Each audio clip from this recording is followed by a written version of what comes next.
बिहार में चुनावी माहौल अब गर्म हो चुका है।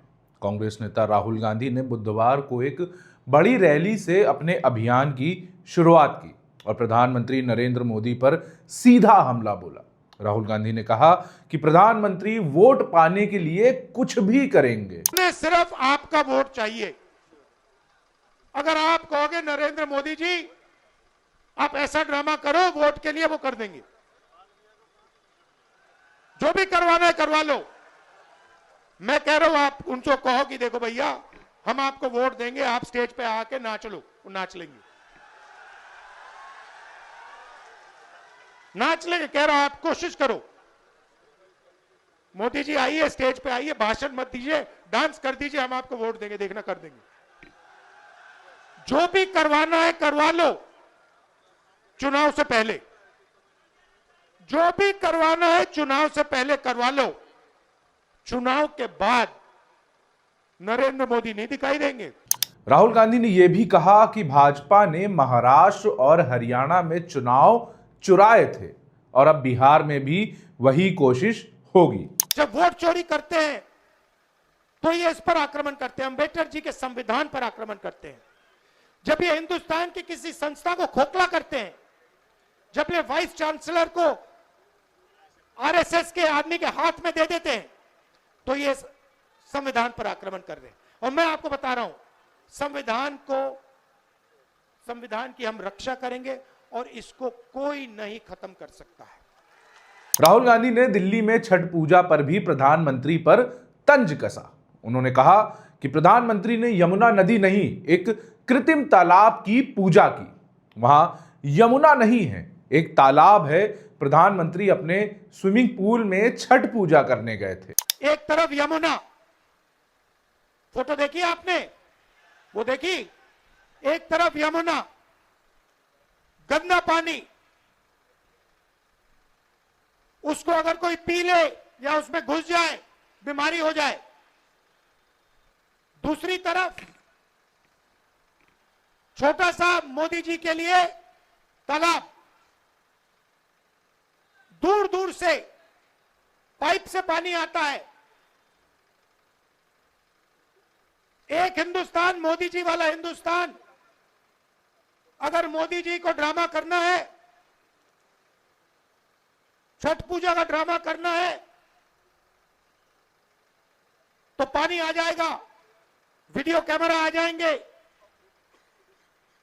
साफ पानी। और उसी के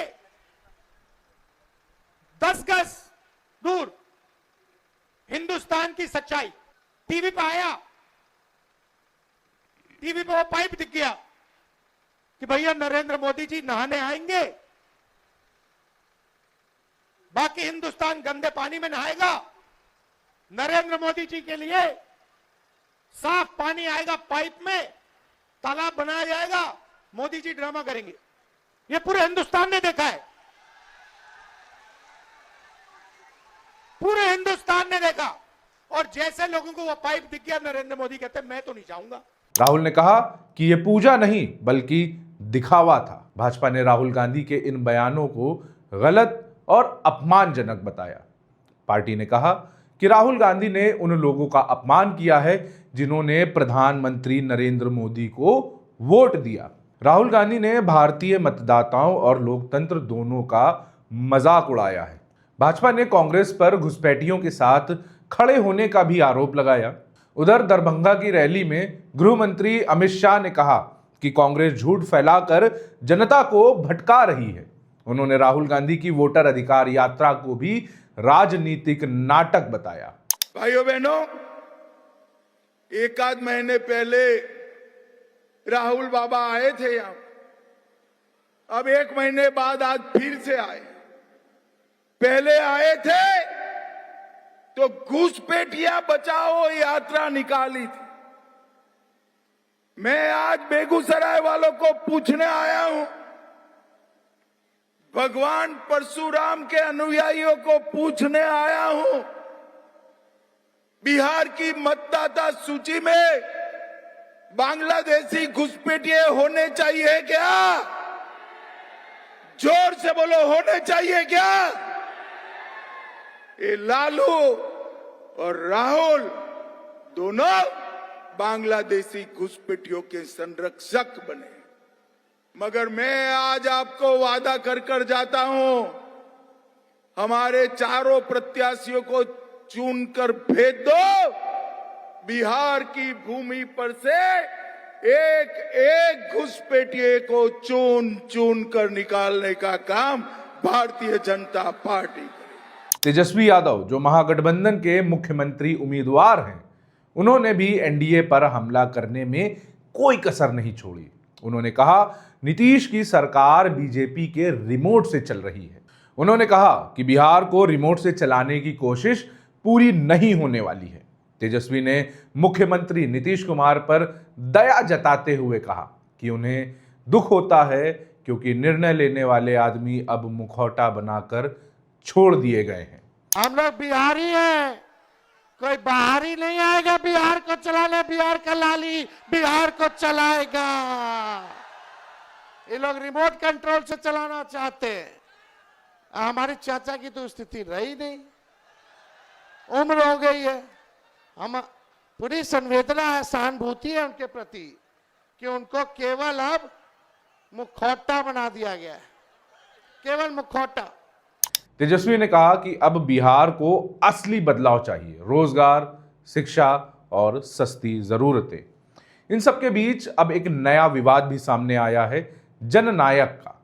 कांग्रेस ने राहुल गांधी को जननायक कहा, लेकिन हम पार्टी के नेता जीतन राम मांझी ने इसका विरोध किया। अब अपने मन से मुंह मियां मिट्ठू जिसको कहते हैं, जो बनना है बन जाए।